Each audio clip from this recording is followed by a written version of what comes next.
So we'll continue on with this series of ramblings about pipes, and uh, today I'd like to kind of talk about what makes a good piper. Now, this is obviously my humble opinion, um, and it's not,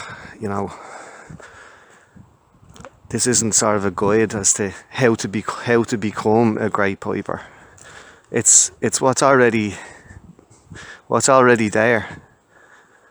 I think it's something that's already in you. I don't think it's. I don't. I was gonna say I don't think it's something that you have to like kind of work towards. And obviously, yeah, there's practice. You practice your tunes and that.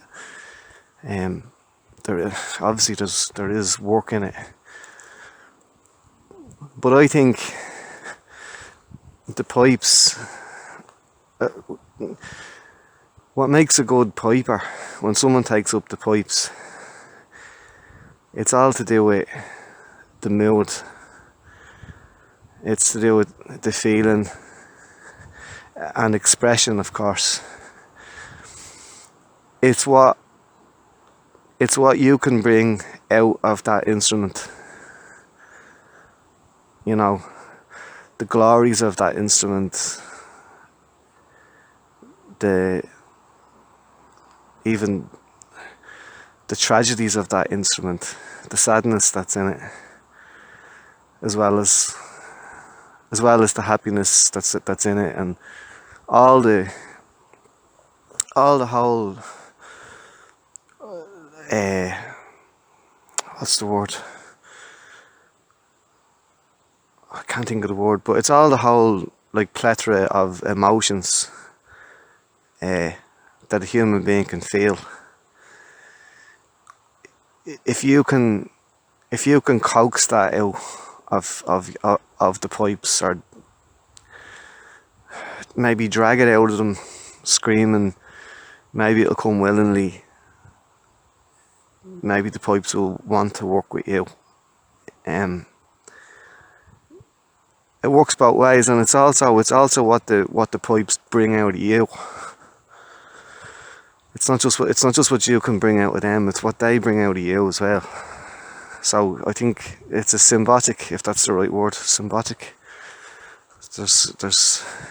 It works in two ways between you and the pipes. There's give and take between the two of you. It's a relationship with between you and that instrument. And to me, like, what makes a good piper or a great piper is the person that can, I was gonna say execute the tune, but that's totally the wrong way to think about it. It's not that you executed the tune. Like, to me, that sort of says, if you're gonna execute the tune, that sort of says, like, there's this tune and it has to be played such a way, and there's so many notes, and there's a whole pattern to the tune, and you've just nailed that, technically. Well, that's a technical exercise. And there are pipers that can do that. Don't get me wrong. There are pipers that are, they can play the tune, any tune, almost perfectly. As they've heard it, or as they're reading it from a sheet, if they read. And they can execute a tune, to each note, without a blemish or a mistake, or without many. But that's the wrong way. That's technical playing. That's robotic almost. A computer could do that. Well, but what a computer can't do, and what technical things and maths, if you like, can't do and can't measure, is they can't measure, and you can't weigh a feeling, an emotion, a passion that you draw out of the instrument, and it's drawing it out of you at the same time. Um, so to me, then, the the mark of a great piper is how they play the slow air. That's, to me, that says it all. Just if you want to know what a piper should sound like, and you know you know the instrument at its best and the player at their best, listen and watch how they I don't even know what the right word is, perform a slow air, how they breathe life into a slow air. I don't know what the word would be for how they, certainly not execute, because that's too technical. But the slow air is rich in feeling and rich in emotion, in mood, in colours, in tone, in shades, dark shades, and maybe there's brightness too. There's a whole array of feelings there that's being, as I say, coaxed out of the instrument and drawn out of the player. And that's somebody who's really, it's a cliche, in tune with they're really in tune with their instrument. They're at one with their pipes then. Yeah, the two become one. That's, to quote the Spice Girls. Yeah, that's to me anyway. That's to me. But then you see, I'm not technically minded. Like somebody else may not agree with that, so that's okay. We all have difference of opinions. But it's that deep, rich feeling and emotional connection to the instrument at that time, and that's not something that you can rehearse. You see, that's not something that you can practice. That's just something that's in you, and it's in you, and the pipes draw it out of you, and you draw it out of them at the same time. So you are working together, and that's kind of like why, for me, it's like the slow air is the marker of that. That's the mark of a great piper, as I say, in my opinion, is the slow air, and how they play that, how they bring it out. Because I'm not so much into technical playing at all. Like I don't think that's, yeah, it's impressive, don't get me wrong, but it's like, you see some pipers and they're just, yeah, what, they're able to play them, don't get me wrong, they're excellent musicians technically. But to me, it's just like, it's too repetitive. It's like, they've heard a tune and they liked it or whatever, and they heard it maybe on a CD, a recording, or maybe in real life or whatever, and then they want the notes of it or whatever, and then they go off and learn it, especially from recordings, like, because then you can play it back again and again, and then you can execute the tune on a technical level. But that's what it is, though. It's technical, and it's, to me, that's kind of cold. Sometimes it's a bit harsh. It's devoid of depth. It's devoid of feelings, of emotions. It's just replicating something. It's just a copy of a copy, and that's kind of like, I think I've said before, like, I'm not really interested in a lot of like kind of fast tunes and what I call like diddly eye music. It's just jingly, and it's kind of, yeah, it's, it's okay, like, don't get me wrong, it has its place. It might be happy and somebody wants to have a bit of a dance or something, that's fine, like, but it's you see pipers, like, what I'm sort of saying as well about, like, what would be like a bad piper. Now, I hate to say that, a bad piper, because I think the pipes and pipers deserve respect, just for the sheer, like, I don't know, well, the sheer amount of work that it goes into, first of all, even acquiring the instrument. Like years of a waiting list, maybe, or hundreds, thousands of pounds to afford to buy the instrument, and then all the years of learning that goes into it and all of that. So I'm not running pipers down saying that they're bad pipers necessarily, but just there are some pipers, like, and as I say, you know, they're very accomplished musicians, like, technically, and yeah, they can play anything. Anything you throw at them, like, they can learn it and go off and just replicate what they've learned. But to me, sort of on a superficial sort of level,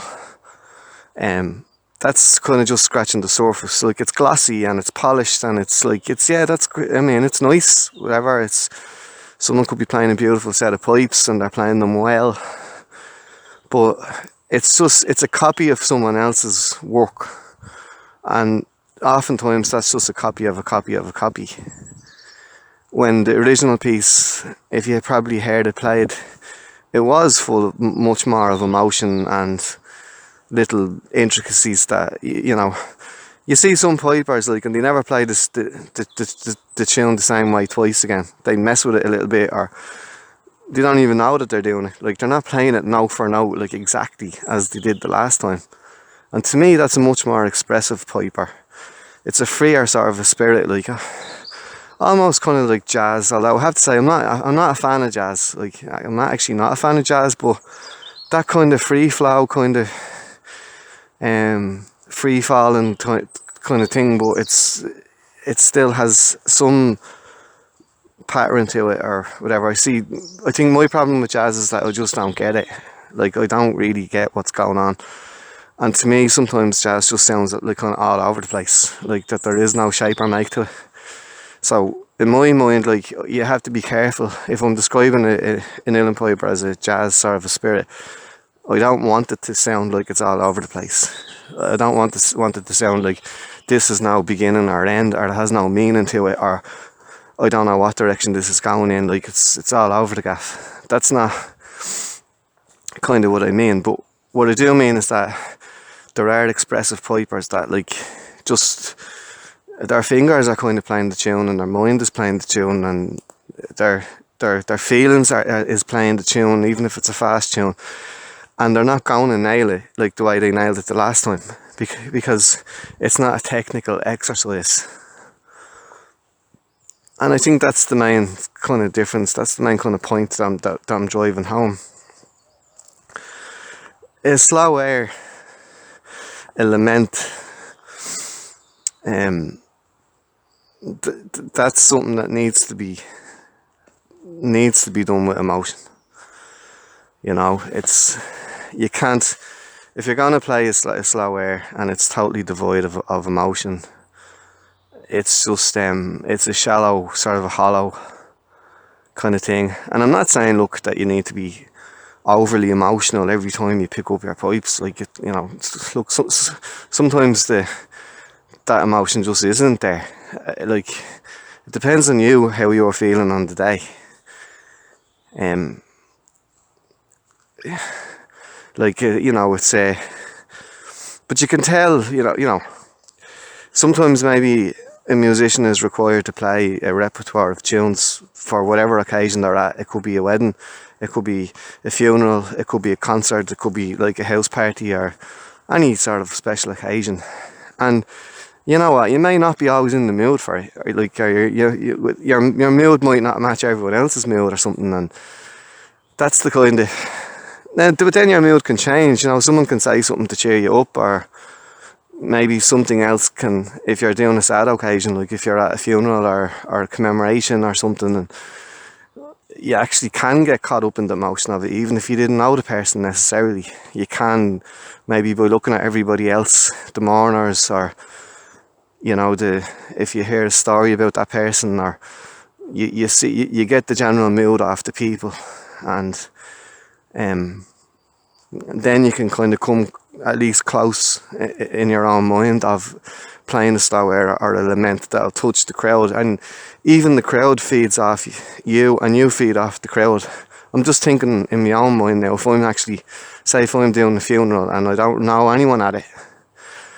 well, I'm not going to be able to play that air the way that I'd play it if it was one of my own that died, or a close friend or a loved one of mine. Like, that is obviously going to be naturally full of emotion. That's just there anyway, waiting to get out. But if I'm to play for strangers, well, I don't have that same emotion bottled up. So the closest that I can get to it will be to, as I say, take in what's happening around me, and not to fake it. I don't mean it's a fake, just pretend. I don't mean that. It's like, you know,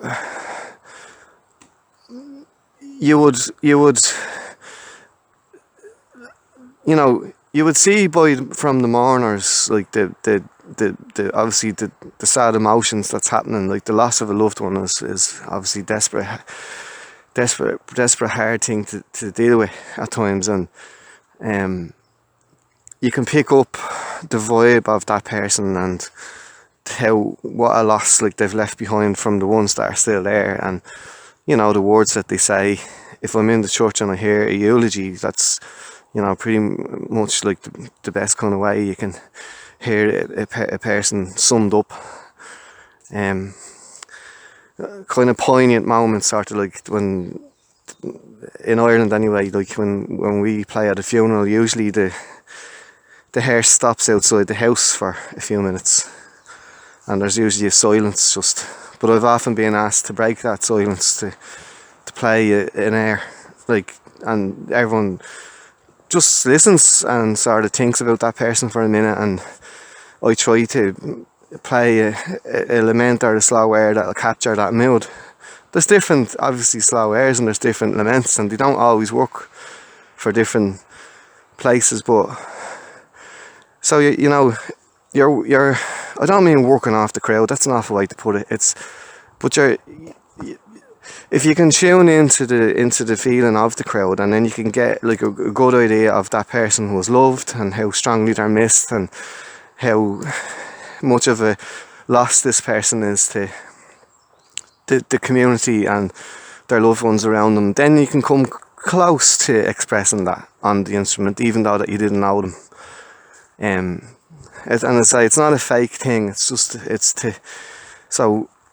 I'd be picking up off other people's feelings and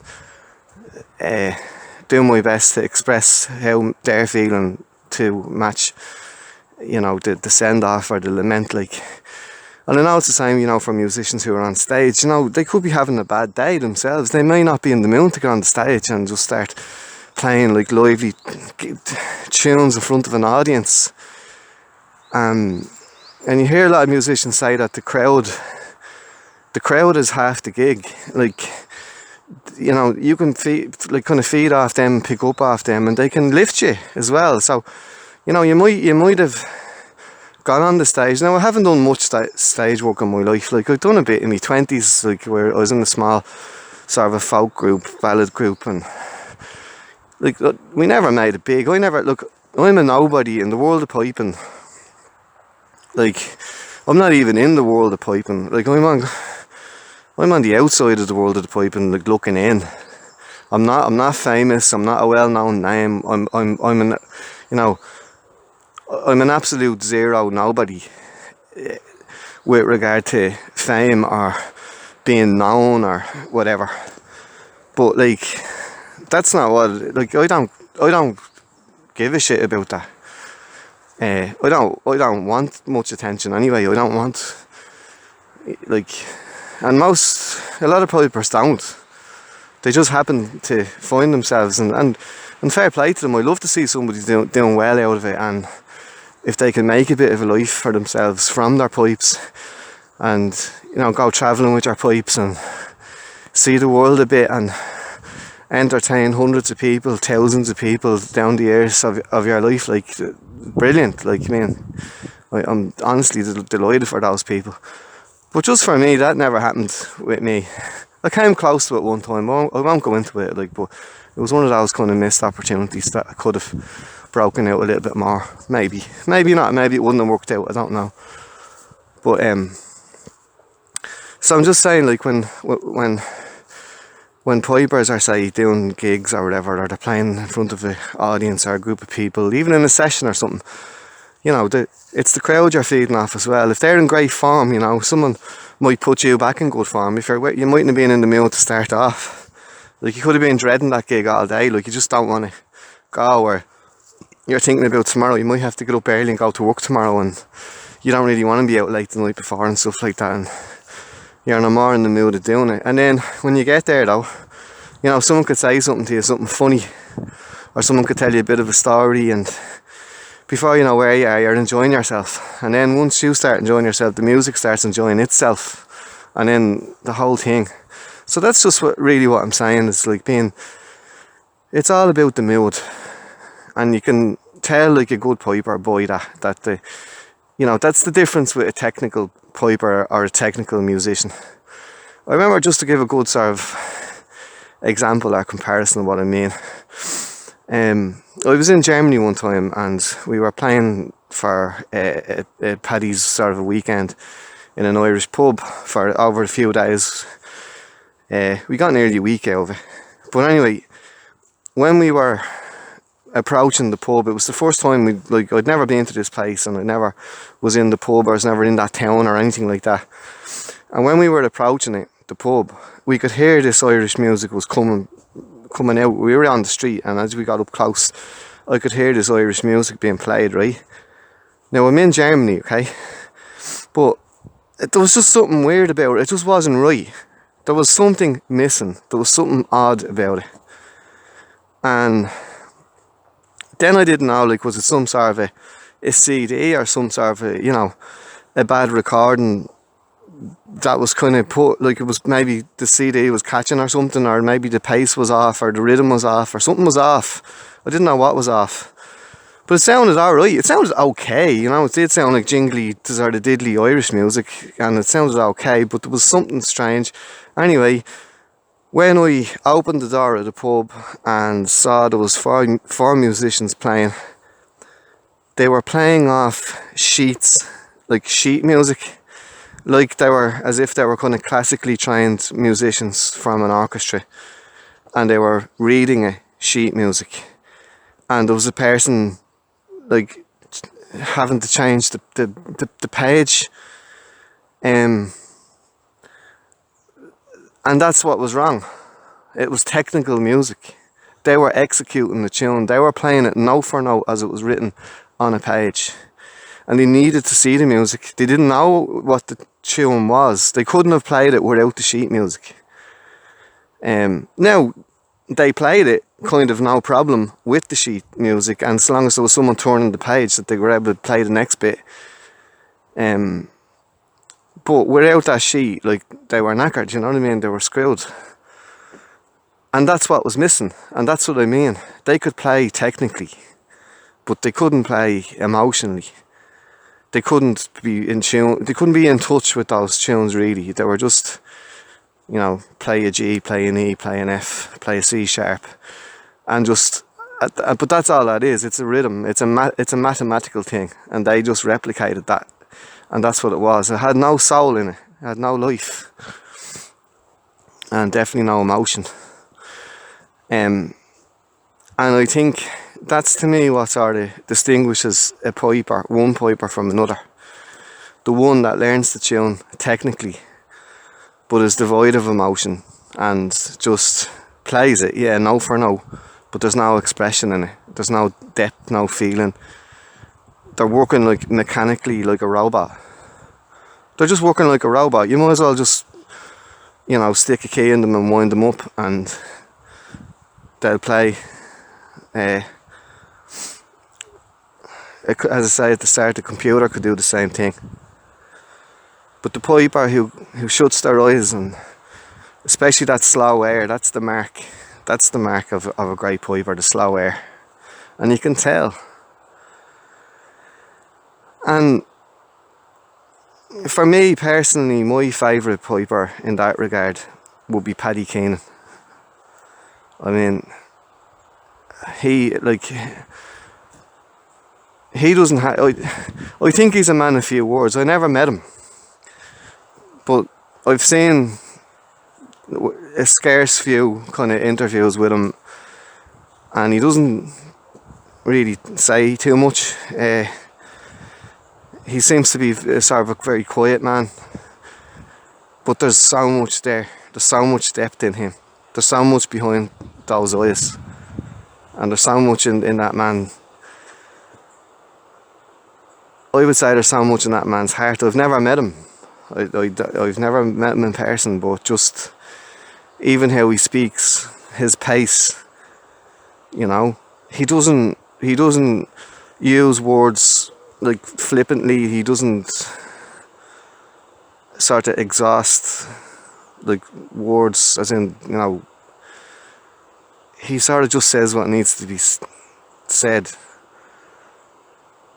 I would say he's a great man to sort of sum things up. But you know, give him his uilleann pipes, and then he will, you know, express himself. Then he'll speak to you. And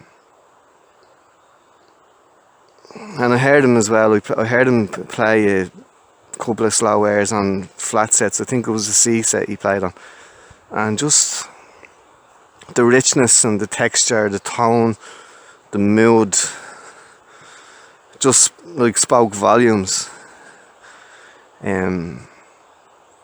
So he'd be, I'd say, like for me anyway, Paddy Keenan, he, you know, listen to Paddy playing a slow air, and that's what I'm talking about. I've come across other pipers too. Like I've heard Dickie Deegan. I think I don't know, is he Australian or he's New Zealand. I don't know very much about the man either. But I heard a couple of slow airs from Dickie Deegan, and it's, you know, the same thing. That richness, that depth of the power of just raw emotion, just being, you know, it's just. It oozes out of the pipes, out of his drones, and out of, you know, just oozes feeling and emotion and depth. And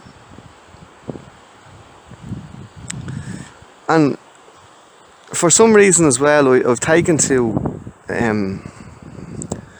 well, I think I know what the reason is, but I don't know whether I'm allowed to say this or not these days. You know, like you can't. It's hard to like speak your mind these days without being a sexist, or without being a racist, or whatever, you know, or some sort of a phobia that's being attributed to you,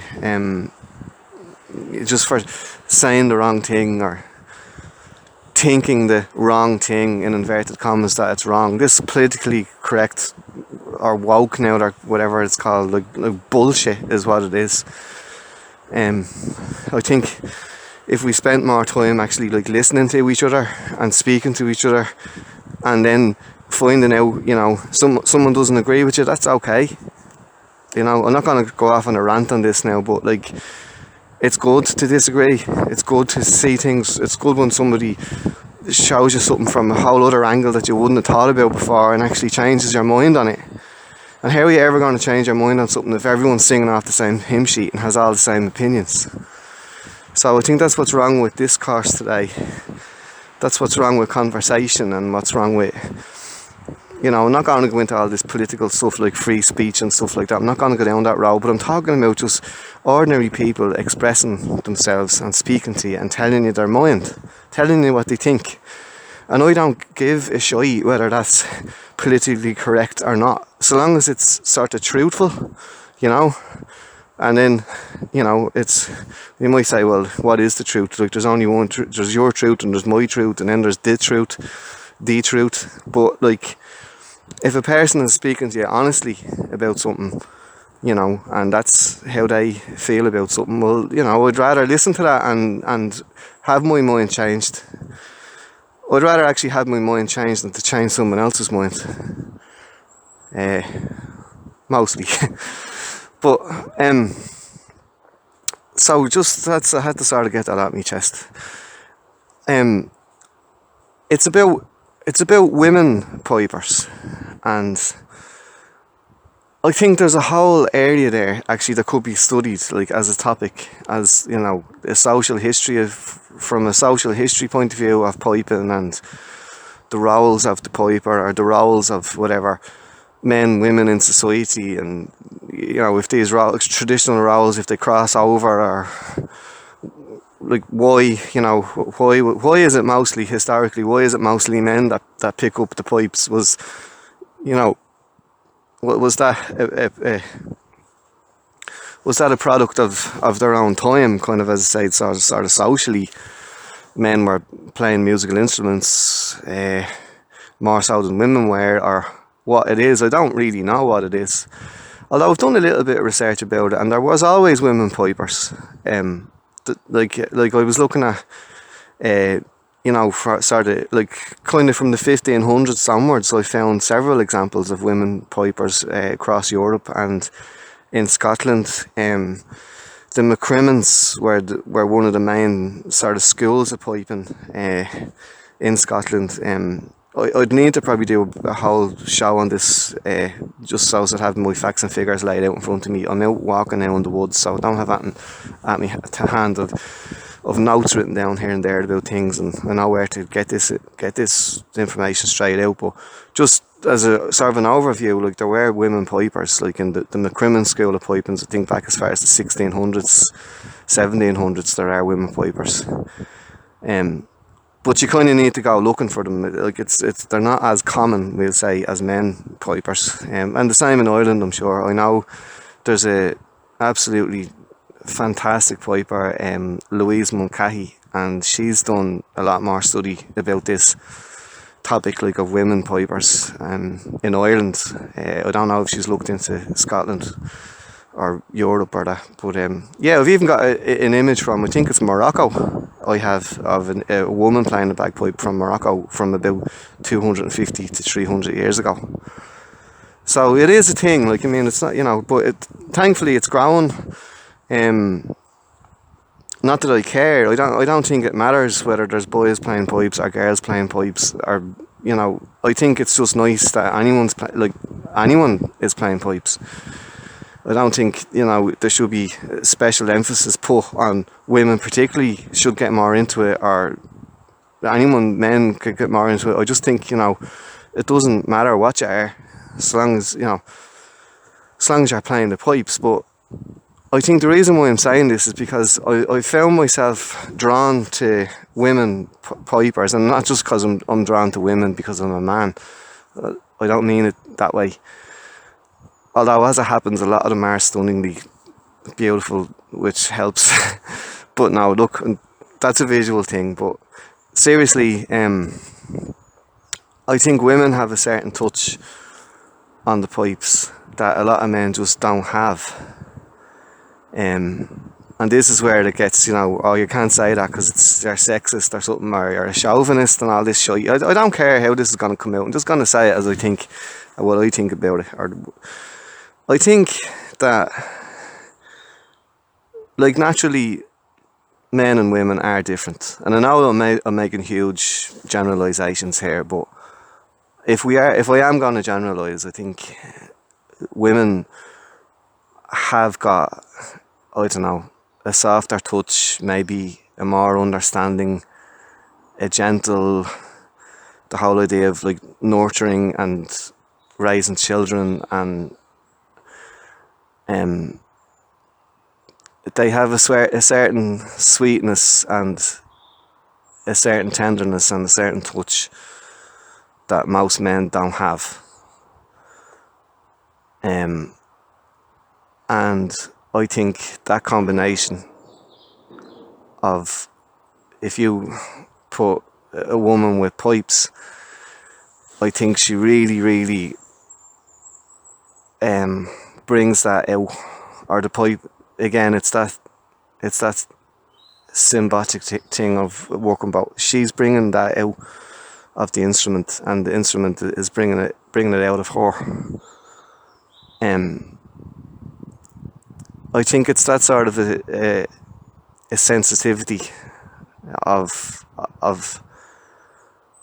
I don't know, like there's a depth of kind of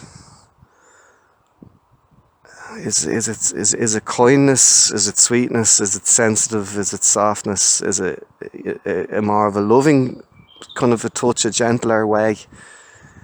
Um, and I think just by and large, women have that more so than men. Now, men do have it, and I think maybe that's another thing. That's what I'd go for in a pipe, in a piper. I think you need to be deep. Like, you need to be sensitive. Like, just like the type of piping that I like, what I was kind of trying to describe there with slow airs and an emotional pipe or a good piper, or from a bad piper, or just a technical piper. It's that depth. There's that depth, and there's that tenderness, and there's the sweetness there, and yeah, a sensitivity I think will be a good word for it. Sensitive to yourself, to your own emotions, to sensitive obviously to other people, to to life, maybe your approach to life, like your approach to nature. I think kind of serene, kind of calm, quiet, peaceful, thoughtful, deep people produce that kind of music and bring that type of music out on a pipe. And I'm sure equally maybe the opposite side of that is kind of clamorous and maybe chatty, talkative, bubbly, lively, merry, I don't know, even aggressive people will bring that out in the instrument. But I suppose that's what I'm not attracted to, that kind of music. I'm not, like as I said loads of times, I'm not into me diddly eye. It's just, I suppose I'm just more into the, Jesus, maybe I'm just a sad soul, I don't know. Maybe I'm just a sad sort of a person, and I just like listening to slow airs and haunting kind of laments and things like that. But I think, to me, the uilleann pipes especially bring that out. Now, I've heard it done with other pipes, don't get me wrong. I've heard it done on Scottish small pipes and border pipes, Northumbrian pipes, and the Great Highland war pipes. But maybe for men, going back to talking about men and women, like that kind of raw power and aggression and all that is certainly in the Great Scottish Highland bagpipe. The big bagpipes you see marching on parade, St. Patrick's Day. I don't think it's any wonder that it lent itself in the Gaelic world, both in Ireland and Scotland, to a certain degree of martial culture and militarism. And obviously, from the 1700s onwards, the British Army capitalised on that militarism and that sort of aggressive type of, powerful, sort of loud, gregarious instrument. And the feelings that brought out in the men, especially going into battle or a tense situation, like it's ideal for, it fostered that spirit and that culture and that martial, militarized sort of manly, way. I think a great Highland bagpipe is full of testosterone. Really, it's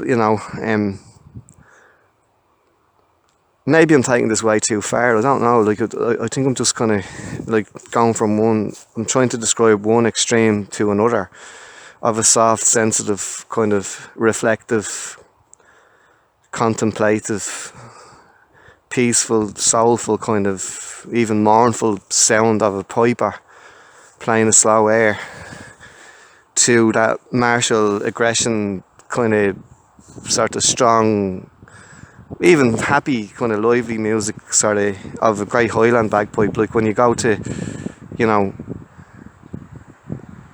the doleful, mournful tones of an uilleann pipe playing a slow air, to a great Highland bagpipe playing a march or the Strathspey or something like that. That's the range of emotion that you get from the family of like instruments like bagpipes that we call bagpipes. So I think, as I say, women, like I'm attracted to the sounds of that the women concocts from the pipes. Like, I'm thinking here especially of Catherine Ashcroft, Tara Howley, Louise Mulcahy, and especially for me, in Scotland there's a young woman playing Scottish small pipes called Bríd Campbell, and I think she plays the great pipes as well, the big Highland bagpipes as well, but mostly when you see her on stage she's playing the Scottish small pipes. And my God, like, Bríd Campbell, like, can she play those pipes? I mean, she doesn't just play them, she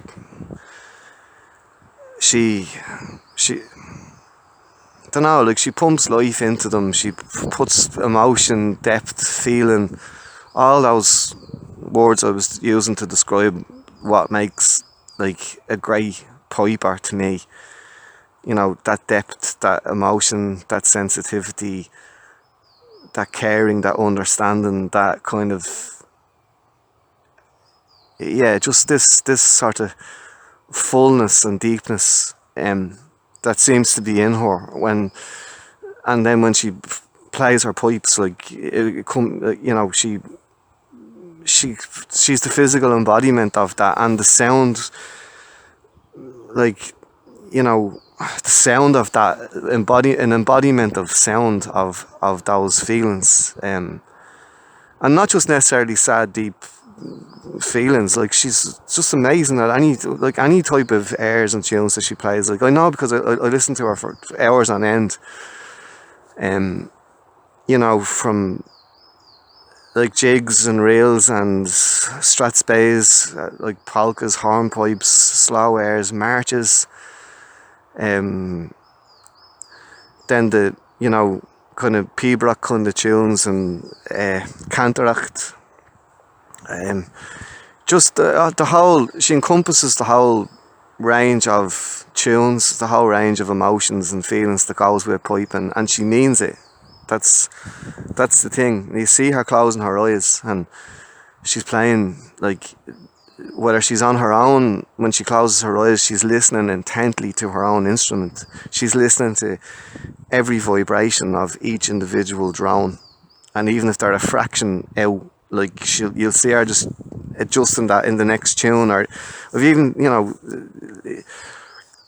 once or twice I've seen her, like, stopping, like, she just sort of stopped the tune because it's not right for her. Like, she's hearing some, you know, the drone is fluctuating a bit, it's wobbling or gurgling or warbling a bit, like, wrong, and, you know, she could have sort of started the tune up and then she'll just sort of stop and say hang on, and then she'll get it right and she'll tune it right, or she's adjusting the, you know, the tape on the chanter just a fraction because, you know, there's one note that's a little bit sharp or there's one that's a little bit flat, and this is all what's going on. You know, she embodies this kind of like real, like, piping, real caring piping. You know, just, she's, I know it's a cliche, but like she's literally, she's in tune with her own pipes. She's, like, you know, she's on the same wavelength as them, and she's becomes part of it, and it becomes part of her, and that's the kind of detail that not just Bríd Campbell has, but, you know, those other women there that I described and that I named there, and like Paddy Keenan and other great pipers. As I say, I like Dickie Deegan as well. They're the pipers that do that. They, you know, they take this special attention to the finest tuning of the instrument that they can possibly achieve on it.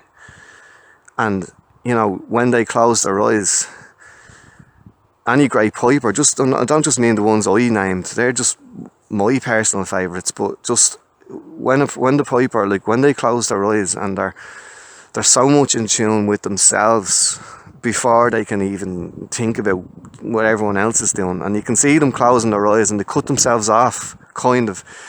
And there's a strange skill in that, because in a way they're cutting themselves off from the rest of the music because they need to know that they are in tune with themselves, that everything, as I say, from that chanter, you'll see the pipers with, like, you know, black, like, tape, like electrician's tape, going over the holes of the chanter, like closing it by a fraction, just because it's a bit too sharp, so just to flatten it a little bit. Or some pipers like put wax in the hole of the chanter to block it up a bit, because the note is either too flat or it's too sharp, so they open it or close it a bit with a piece of wax or a bit of tape. And you see the pipers, as I say, when they're closing the rise and they're getting that, like, that chanter has to sound, as perfect as they can get it. And then each drone that they have, usually it's three, at least basics, it's a 3 drone set of pipes. You can go up, have 4 or 5 drones. Then, each drone has to be just right. Their ear is so fine tuned to. And then what can happen oftentimes is when you're tuning your drones to your chanter, when you're just playing one drone and your chanter on its own, it sounds perfect. But when you add the other 2 drones,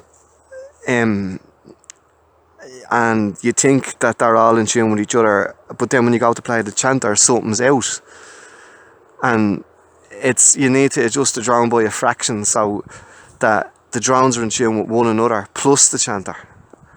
So these are like, and we're talking like millimeters, we're talking just like fractions. Just touch the drone by a fraction, like twist it a tiny bit up or a tiny bit down, and you'll hear the sound balancing itself out. And then this even has to do with pressure. This has to do with, you could be blowing the bag just a little bit too hard, just for a second, or you could be blowing sort of a soft bag with like a soft reed, or you could have a hard reed, and all of these little tiny like elements that goes into having a set of pipes like played in tune is just, it's bewildering, but it's enchanting. It's kind of spellbinding, it's hypnotic, and to get that sound, to get all 3 drones going together with each other and more, 4 drones, 5 drones, get the chanter singing with those drones all in tune. And then if you're listening to uilleann pipes, then you're talking about regulators. I mean, I've heard, like, I think it was Paddy Keenan said it, like, but I've heard this before off pipers that, the regulators are never in tune. There's always one out. It's always out by a bit, or there's one that'll just like let you down. This one particular note on a regulator will let you down.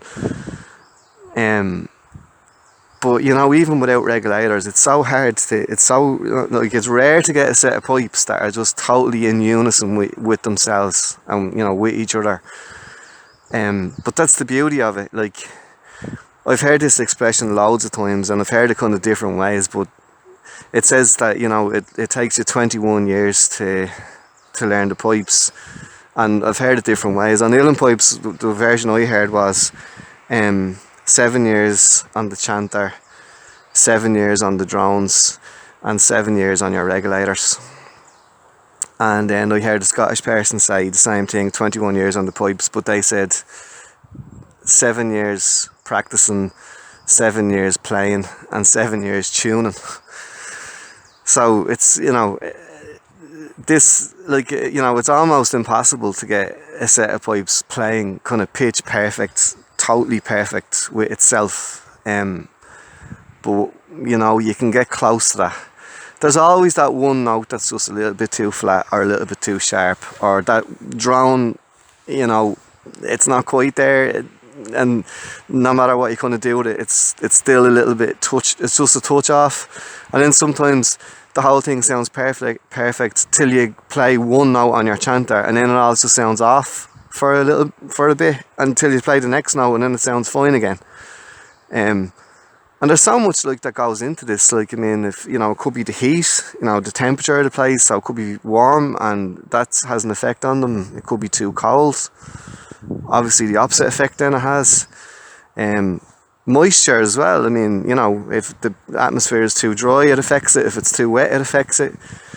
And even I'd go as far as to say, even with plastic reeds, because the pipes themselves are like made of timber, most of them. So even with like plastic reeds and synthetic materials, there are still those minor fluctuations of temperature and humidity that will change. And then again, and as well as it's mentioned there, like air pressure. So how you're blowing the bag, you know, you might be a little bit too energetic, or you could get off to kind of a bad start. I found that before, that, you know, I'd start off sometimes and just the tune just didn't sound right from the beginning. And then maybe I started off just with a little too high pressure in the bag, and then sometimes I'd have to stop and start again. And then the second time around, the whole thing, everything kicks in beautifully.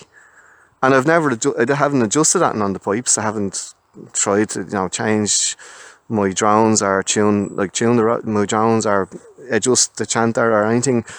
It's just that I've started again. You know, that's all it needed. They weren't right starting up the first time, and they just needed to have a second go. So such a beautiful and wondrous thing to get your pipes going and get them going right. And I think, just to sum up, like, I've been talking enough long now.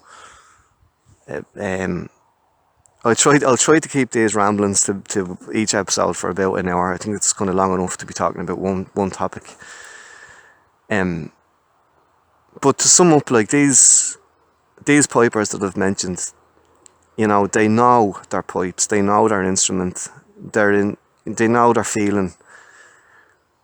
And I don't mean for you that, you know, that you have to be this big bag of emotions to play the pipe. I don't mean it that way either. Like, it's not like, you know, you have to be an emotional sort of like wreck, or be too deep and too sort of insular and too much into yourself. I don't mean you need to be totally introverted to you know, to achieve this.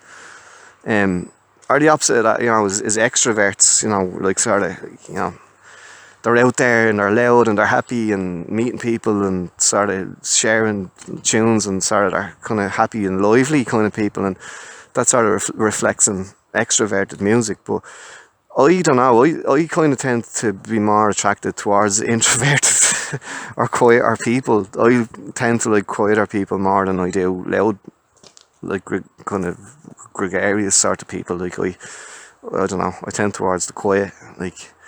And I know you wouldn't think, like, I'm waffling here to myself, like, for the last hour, but I am kind of quiet. Like, these are just kind of my mind spilling out thoughts just to get them out there.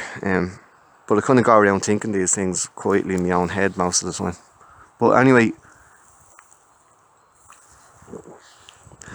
I think if you're a young piper as well, and you're thinking of, like, taking up the instrument, or you know, if you're still listening to this anyway, like 52 minutes later or whatever it is, like, you're obviously interested.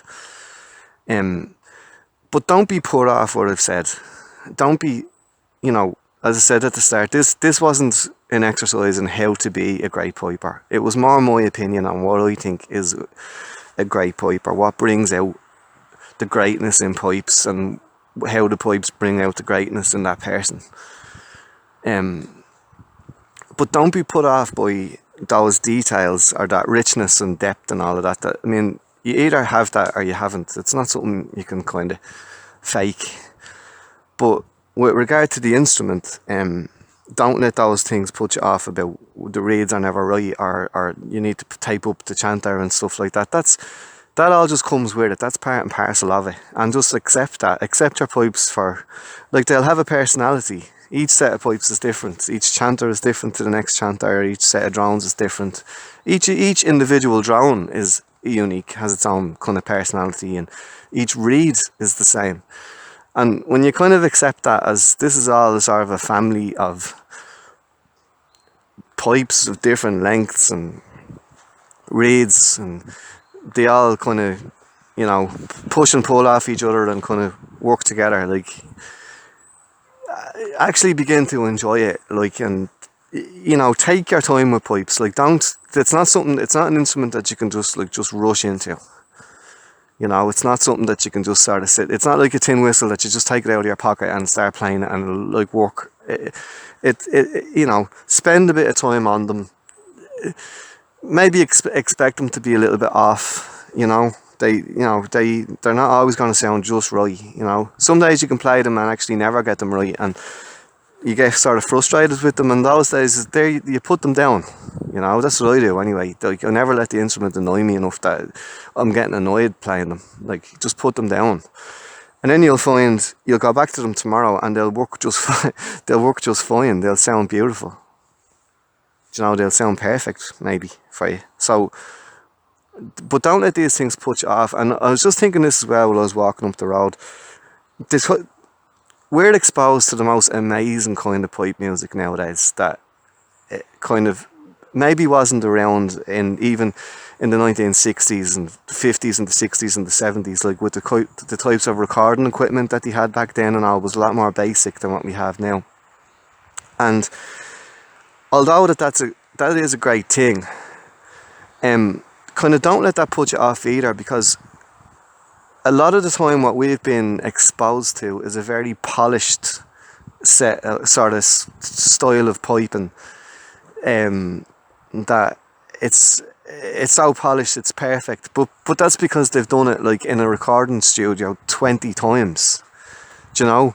So don't think, especially I think that kind of came with more so with digital music and sort of the dawn of the sort of CD kind of coming into the computer stuff, and you know, now we're on YouTube or whatever else, but everything's digital. That, you know, that sort of clinical kind of perfection sort of came with the digital age. But don't be deceived, like that, you know, that pitch perfect kind of recording that you're hearing of a piper that just sounds so great and so right and so perfect. You know, it might have had a bit of, you know, it might have been altered a bit, it might have been tinkered with a little bit, it might have a touch of makeup, you know, like it's like, yeah, like a touch of makeup, a touch of lipstick and eyeshadow and all on it, right? It's, you know, it's been done up, and not just that, like that piper, that's probably his or her like 20th time doing that, like to get it so right, you know. Whereas if you know, sat in a session with that person, they're gonna have little hiccups and blips and glitches and you know, like very rarely would ever hear a set of pipes being totally perfectly played. I mean, it's just not possible. Well, it is possible, but it's not natural anyway. So don't be put off by that. Like I kind of used to when I was kind of growing up listening to other pipers like on CDs. A lot of it just sounded so perfect, and then when I went to do it, it sounded shy. It just went shit. Like, and I'm kind of going, oh, I must be shit. There's no way I can get it to sound like that. But then after a while, with perseverance and kind of copping on and tuning into myself and my pipes and realising kind of how recording equipment works, you realise then that actually, you know what, you're not actually too bad with what you're doing yourself, with what you have, sitting in the kitchen or sitting in your bedroom or wherever, you know.